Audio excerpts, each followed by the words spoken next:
Hamjambo wanafunzi, ni wakati mwingine tena ambapo tunaenda tukutane katika lugha yetu ya Kiswahili, na somo letu la leo tutazungumzia kuhusu sarufi. Kwa hivyo bila shaka katika lile somo letu ambalo lilipita kuhusiana na sarufi, tulizungumza masuala ya maneno. Kwanza kabisa tulizungumzia kuhusu vivumishi, tukazungumzia viwakilishi, tukazungumzia vitenzi, tukazungumzia vielezi.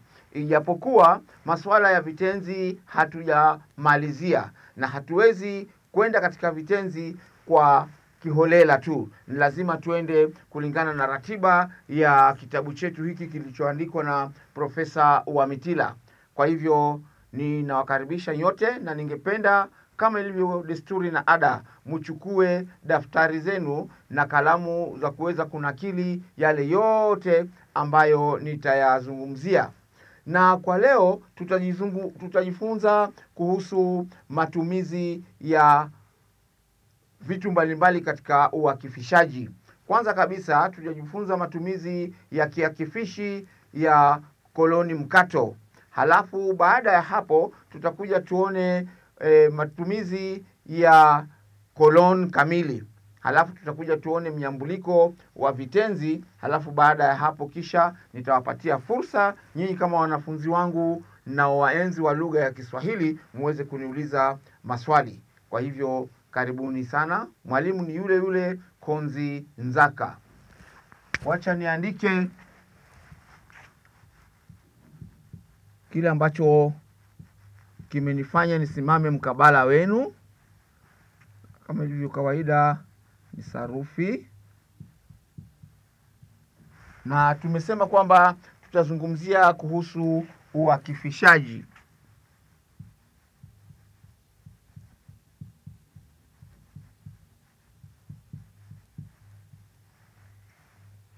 Labda utaniuliza kuakifisha ni nini? Kuakifisha ni hali ya kutumia sehemu mbalimbali ama hali ya kutumia alama mbalimbali katika matumizi ya lugha.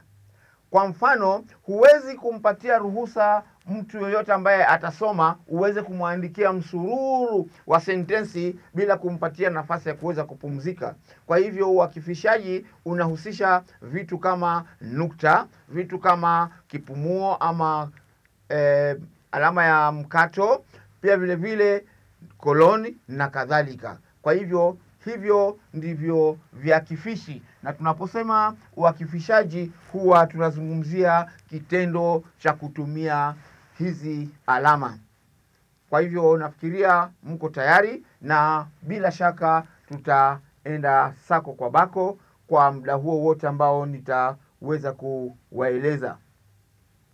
Pia vile vile tutakuja tugusie masuala ya vihisishi kama muda utakuwako upo na sisi, lakini bila shaka kwa sababu ya kasi ile tunaenda nayo, muda tutakuwa nao, vihisishi tutakuja tuvizungumzie pia.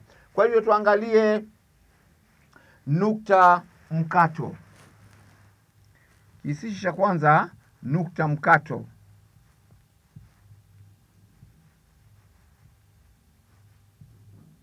Nukta mkato, halafu nitaweka katika paradesi, niweke namna hiyo. Kiingereza mnasema ni semicolon. Hii ni alama ya kuakifisha inayoweza kutumika kwa njia mbalimbali kama zifuatazo. Kwa hivyo kiakifishi nukta mkato kinatumika katika njia mbalimbali. Kutumika katika matumizi, wacha nitumie msamiati mpya, ainati, katika uandikaji wetu wa lugha ya Kiswahili. Matumizi ya kwanza. Matumizi ya kwanza katika hiyo sehemu ni kutenganisha sehemu kuu za sentensi. Kutenganisha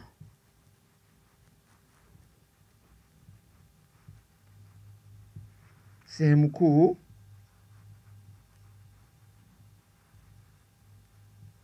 za sentensi.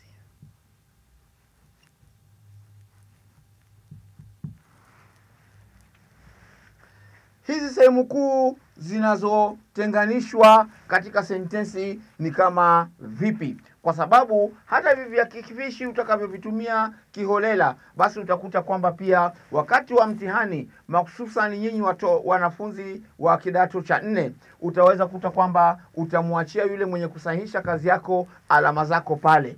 Kwa hivyo ni lazima uwe makini na ujue ni wapi unatumia kiakifishi hicho cha nukta mkato. Kwa mfano katika sentensi, nilipofika harusini hakukuwa na dalili za sherehe hata kidogo. Nilipofika harusini, mfano wa kwanza, nilipofika harusini sikuona dalili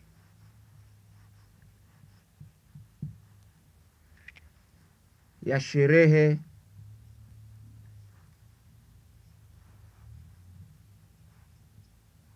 hata kidogo.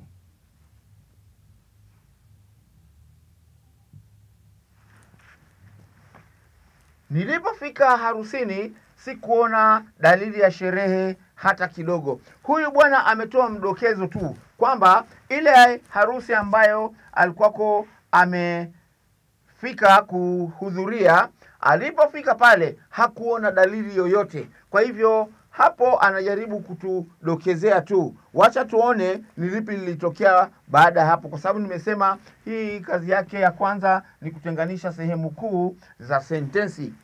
Wacha tuendelee mbele hiyo sentensi. Ilibidi kusubiri hadi saa 9.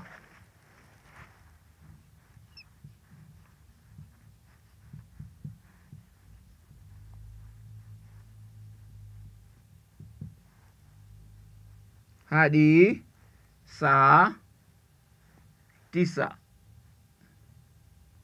Huyu bwana harusini ndiyo alienda, lakini alipofika pale akakuta kumetulia tu, akashangaa, hapa ni harusini ama ni mahali pa maombolezi? Manake mahali pa maombolezi ndio panakupatia hayo mandhari ya utulivu. Lakini katika harusi, shamra, chereko, mbwembwe na kila aina ya vifijo na nderemu utakutana nazo pale. Lakini alipofika pale hakuona dalili yoyote. Ilibidi kusubiri hadi saa 9. Kwa hivyo utakuta kwamba hii ndio sentensi ile kubwa hii ambayo imetangulia. Halafu baada aliposhuhudia kwamba harusi pale kumetulia, baadaye saa 9 ilipofika, basi ndio akaweza kuona nini? Kwamba hapa basi kuna sherehe kweli inaendelea. Wacha tuone mfano wa pili. Mapenzi ni kama surua. Mapenzi, mfano wetu wa pili.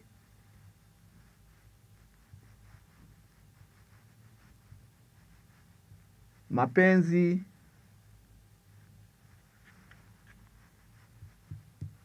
ni kama surua.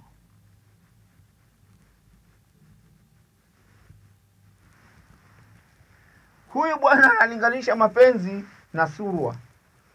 Bila shaka mnajua surua ni nini. Na kama hamjui, surua ni kitu ambacho unaongezwa baada ya ule mgao mkubwa. Kwa mfano, nyinyi mnapoenda katika hoteli, nyinyi mnasema nipatie sosa. Umenunua chakula, umekula, lakini labda mboga bado ziko pale, labda mchuzi bado uko pale, labda borohoa bado liko pale, na wewe umemaliza nini? Umemaliza kile kijimlima cha ugali.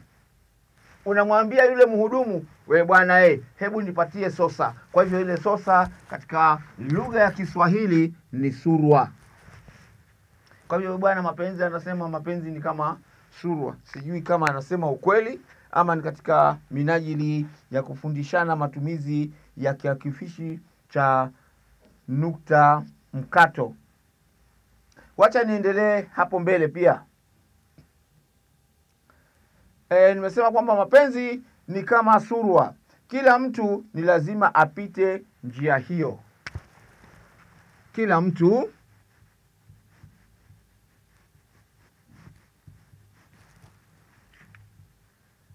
ni lazima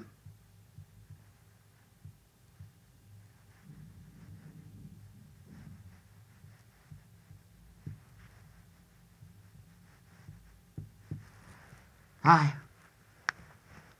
Kwa hivyo hakuna yule mtu ambaye ataishi katika hii dunia na amefika umri wa kujua baya na zuri, umri wa kujua maana ya kupendwa, atakosa kufanya hayo mambo. Ndivyo mwandishi wetu hapa Profesa Wamitila anatuambia kwamba mapenzi ni kama surwa. Kila mtu ni lazima apite njia hiyo ili uweze kuwa na historia. Utakapofika umri kama wangu labda, basi utakuwa na kumbukumbu kwamba hata mimi nilipokuwa kijana bwana, mbio zangu zilikuwa za kukimbizana kama farasi. Kwa hivyo hapo ndio Profesa Wamitila anajaribu kutueleza. Matumizi ya pili ya nukta mkato ni kwenye sentensi iliyo na vituo vingi. Matumizi ya pili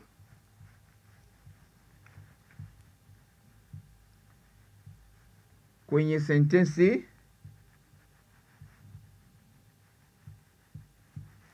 iliyo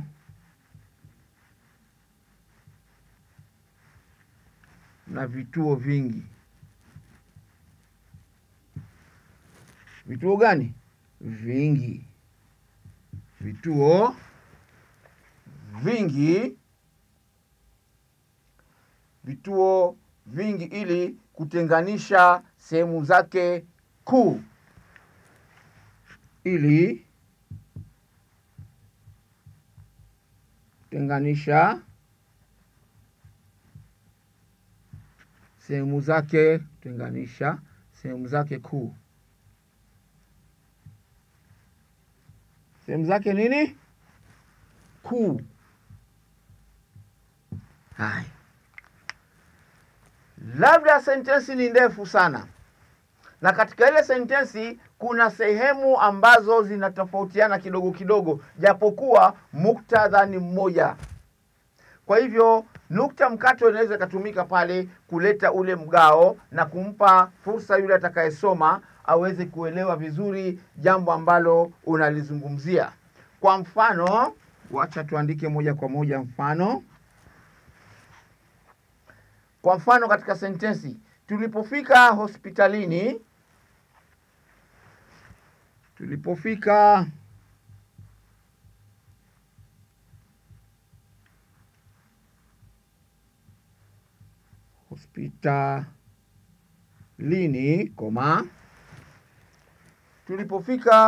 hospitalini, mahali tulipokuwa tukipanga kuja tangu Jumatatu, mahali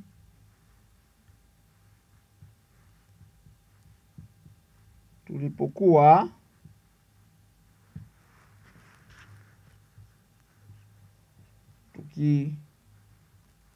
tukipanga kuja Jumatatu,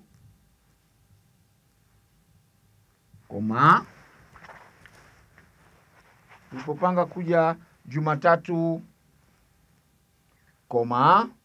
tulimkuta rafiki yetu ashafariki. Laiti tungalijua. Tulimkuta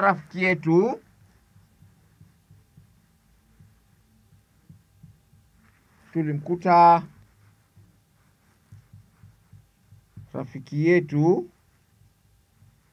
ashafariki.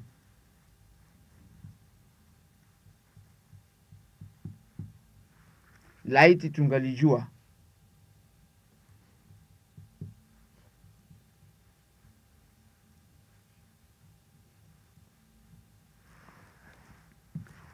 Tunapoangalia hiyo sentensi yetu tunakuta kwamba kuna vitendo kadhaa vimetokea pale. tulipofika hospitalini. Kitendo cha kwanza ni kuwasili katika hospitali. Halafu kitendo cha pili, mahali tulipokuwa tukipanga kuja Jumatatu. Hii ni sehemu ambayo ndio walifika, lakini kufika pale, mpango wa kwenda hospitalini ulikuwa umepangwa ni lini? Ni Jumatatu.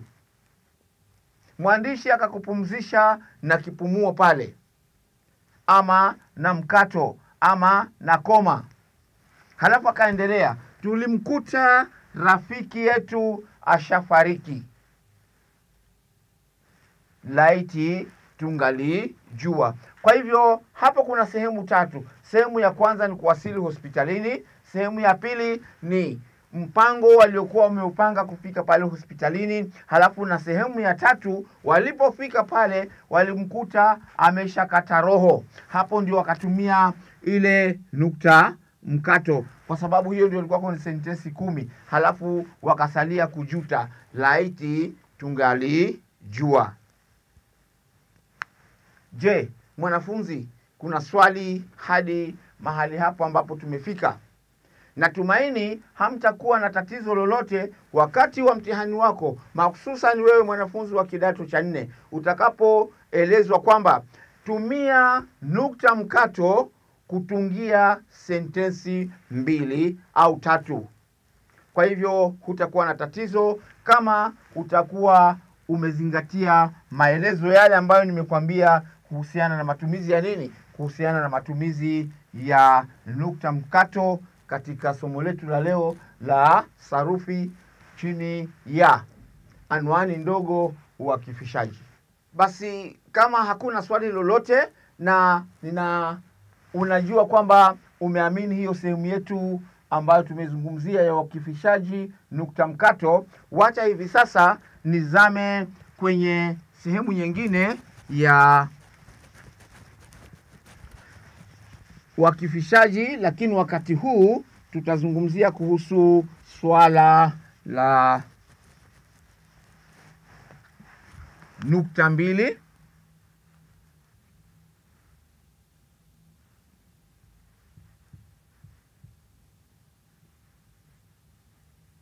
Nukta mbili.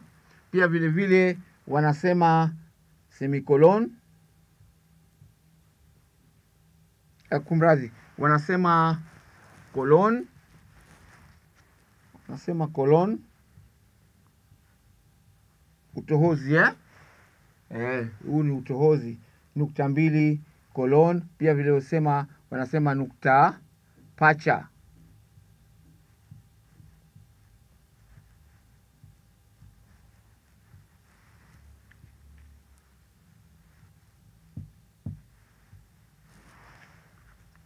Katika uakifishaji wa matumizi wa nukta mbili colon ama nukta pacha unakaribiana kabisa na semicolon ama nukta mkato. Tofauti ni kwamba ni kidogo tu, lakini hicho kidogo ambacho nakizungumzia kinaweza kuathiri uakifishaji wako. Kwa hivyo wacha tuone ufafanuzi zaidi kuhusu nukta mbili colon ama nukta pacha. Ufafanuzi wangu ni kama ufuatavyo. Hii ni alama ya kuakifisha ambayo hutumika katika mazingira mbalimbali. Ni alama ya kuakifisha ambayo hutumika katika mazingira mbalimbali. Hutumika katika mazingira au hali mbalimbali. Au hali mbalimbali.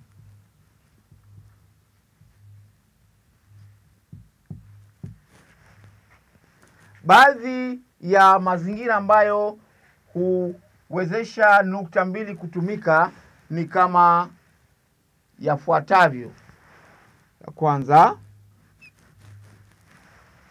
Ya kwanza, kutanguliza orodha ya maneno. Kutanguliza orodha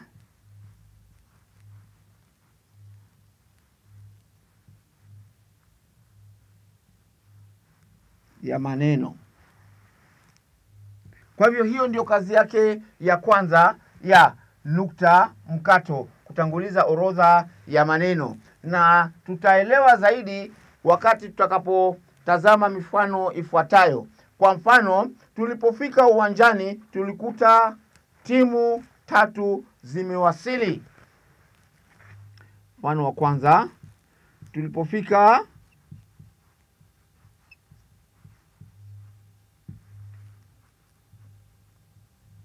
uwanjani tulikuta timu 2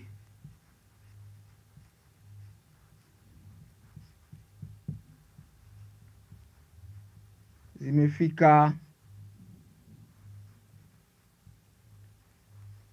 uwanjani. Halafu pale unaweka koloni zako pacha. Unapoweka pale unaanza kusema sasa Shabana.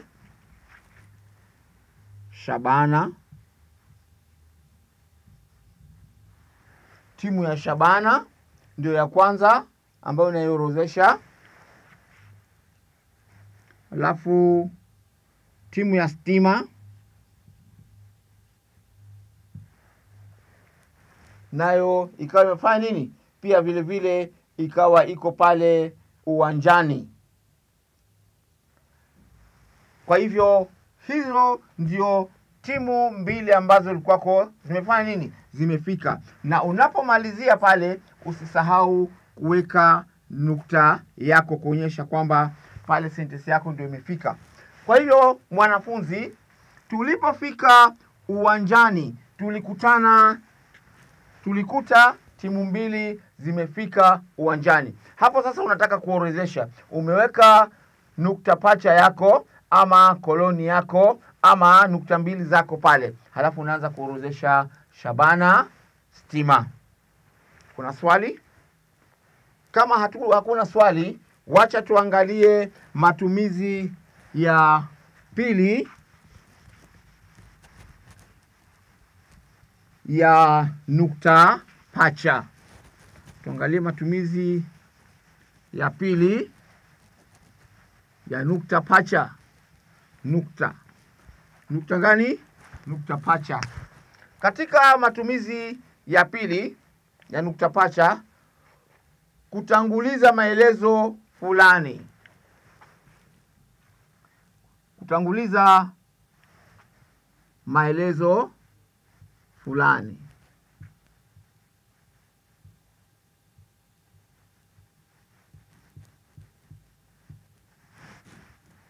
Maelezo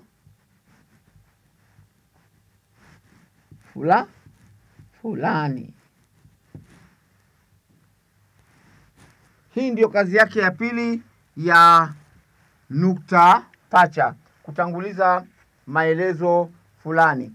Kwa mfano, katika sentensi ambazo nitakusomea hapa, mbwa walianza kubweka. Mfano wa kwanza,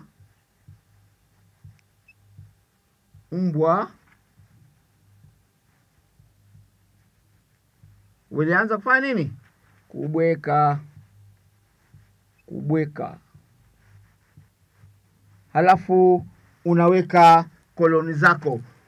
Umetanguliza pale, mbwa walianza kubweka. Halafu baada ya pale unatoa sababu gani kwa nini walianza kufanya nini? Kubweka. Halafu unaandika lazima walikuwa na sababu.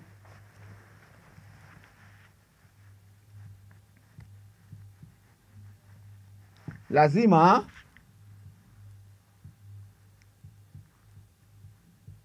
walikuwa na sababu.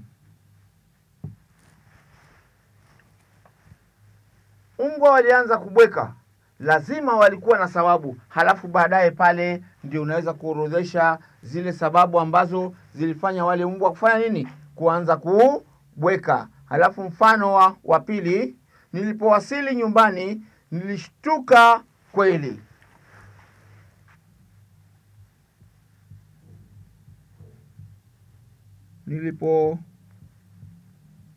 Nilipofika nyumbani nilishtuka kweli.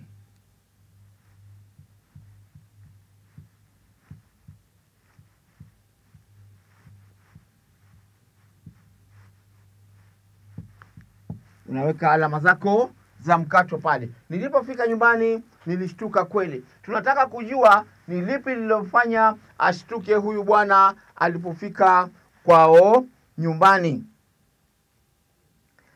Halafu anaendelea kusema kwamba dadangu anayeishi Marekani alikuwa amewasili.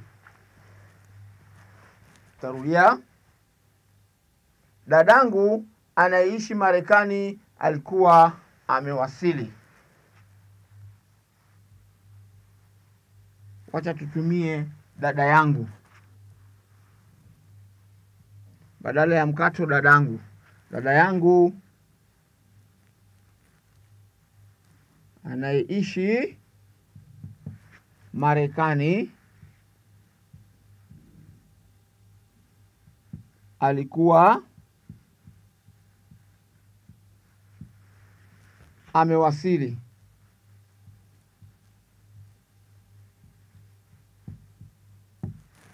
Kwa hivyo huyu bwana hakuwa anamtarajia huyu dada yake ambaye anaishi Marekani kukutana naye pale nyumbani, lakini punde tu alipowasili, la, dadangu, kumbe umefika, mimi sikukutarajia kufika hapa. Kwa hivyo hapa inaonyesha hali ya kutanguliza maelezo fulani. Maelezo yale ambayo alikuwa anazungumzia ni nilipofika nyumbani nilishtuka kweli. Halafu anatoa zile sababu ambazo zimemfanya yeye afanye nini? Ashituke. Matumizi ya tatu ya nukta pacha huweza pia kutumika kutanguliza usemi halisi.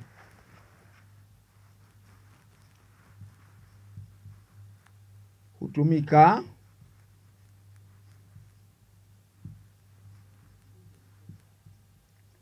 kutanguliza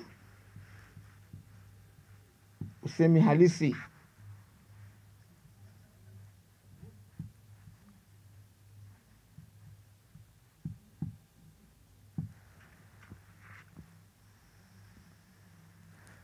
Ukumbuke katika lugha ya Kiswahili kuna aina mbili za semi. Kuna usemi wa taarifa na usemi halisi. Kwa hivyo hapa nukta pacha, kolon ama nukta mbili zinaweza kutumika katika matumizi ya usemi halisi. Kwa mfano, mama alianza.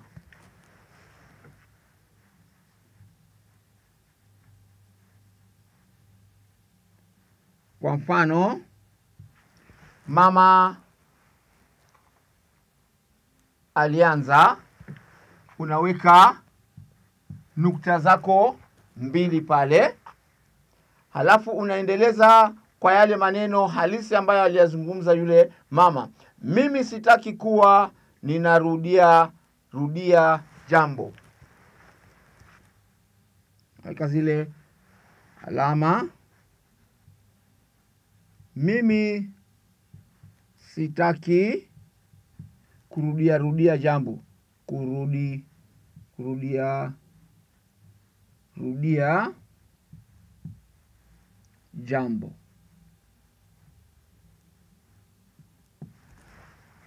Kwa hivyo hapa unazungumza mama alianza, halafu unaweka nukta zako mbili, unasema mimi sitaki kurudia jambo. Kwa hivyo hapa itakuwa ni rahisi sana kwako utakapoambiwa toa matumizi mawili ama matatu ya nukta mbili.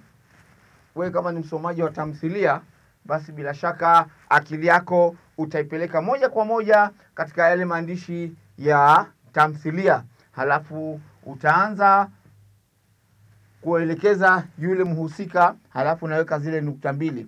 Halafu mfano wa pili, kisha rais akamaliza. Huu ni mfano wa kwanza. Mfano wa pili. Kisha rais akamaliza.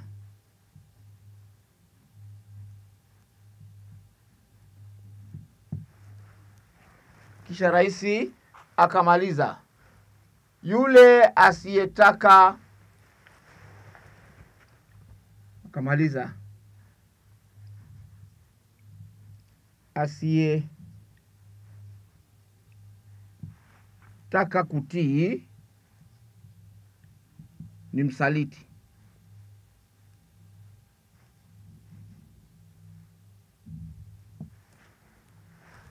Kisha rais akamaliza, asiyetaka kutii ni msaliti. Kwa hivyo rais alimalizia pale kwa usemi wake ambao ni halisi. Maneno yale ambayo aliyazungumza yalinukuliwa pale. Kwa hivyo hayo ndio matumizi ya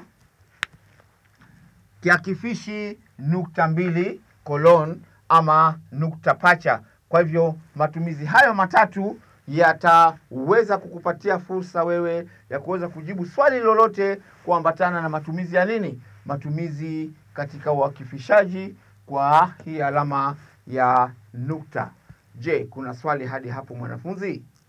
Basi kama hakuna swali lolote, mimi natumaini kwamba mumeelewa sehemu zote ambazo tumezizungumzia kuhusiana na uakifishaji. Kwa hivyo mwanafunzi, usiwe na jekejeke, usiwe na wasiwasi wala ati wakati utakapokutana na swali lako kuhusiana na uakifishaji. Mahususan wewe mtoto ama wewe mwanafunzi wa kidato cha 4 ambaye unatarajia mtihani wako kuanzia mwezi wa 10.